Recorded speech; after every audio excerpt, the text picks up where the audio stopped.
Diversity and inclusion, it's not a new or a complicated concept, but sometimes it appears to be both. Welcome to another episode of IU Psych in Action. I'm your host, Lubna. This month, we are focusing on diversity and inclusion from a psychological perspective. This is the first video, and in the upcoming weeks, we will be posting every week a video with a specific topic.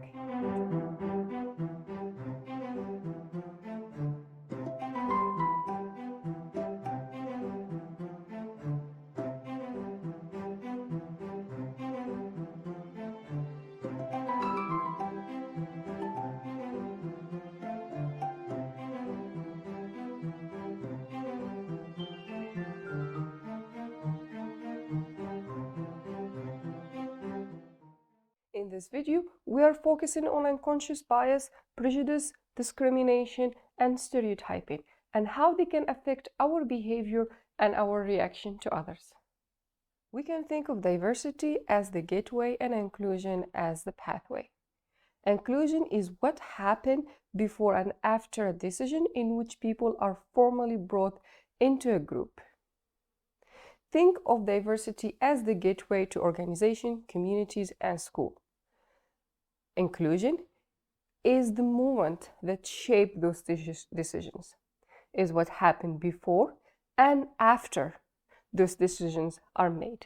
Diversity can be quantified. We have statistics, and in the end of the year, we have a diversity report where we share numbers with our stakeholders, customers, and the entire community. However, inclusion is much harder. It's the hard work that we put into to get this number high or to achieve our goals when it comes to diversity and inclusion. Diversity could be self-evident, such as race, ethnicity, religious belief, gender, age, disability, political affiliation, and any other genetical information.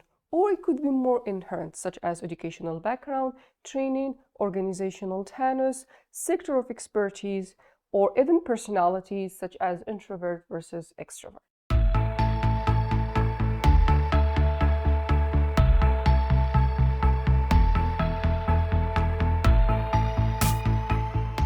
Diversity has many definitions.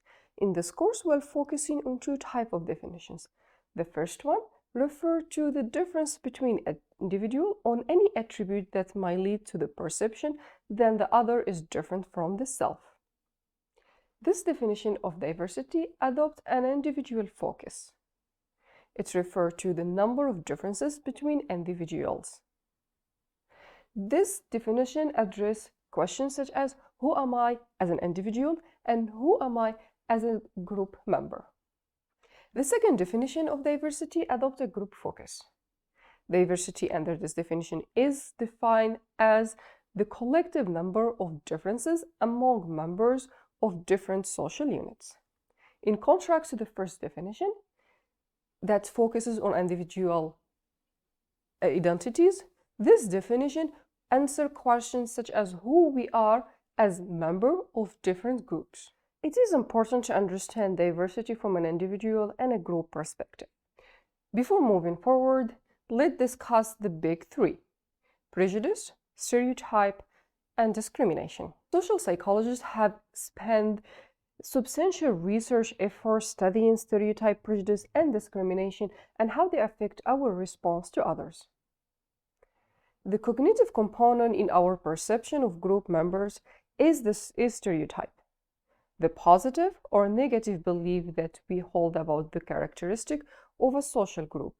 We might decide that Italians are romantic, that old people are boring, or that college professors are nerds. And we may use those beliefs to guide our action toward people from those groups. Prejudice, in addition to our stereotype, we may also develop prejudice, an unjustifiable negative attitude toward an outgroup or toward the member of that outgroup. Prejudice can take the form of dislike, anger, fear, disgust, discomfort, and even hatred. Our stereotype and our prejudice are problematic because they might create discrimination. and justify negative behavior toward members of outgroup based on their group membership.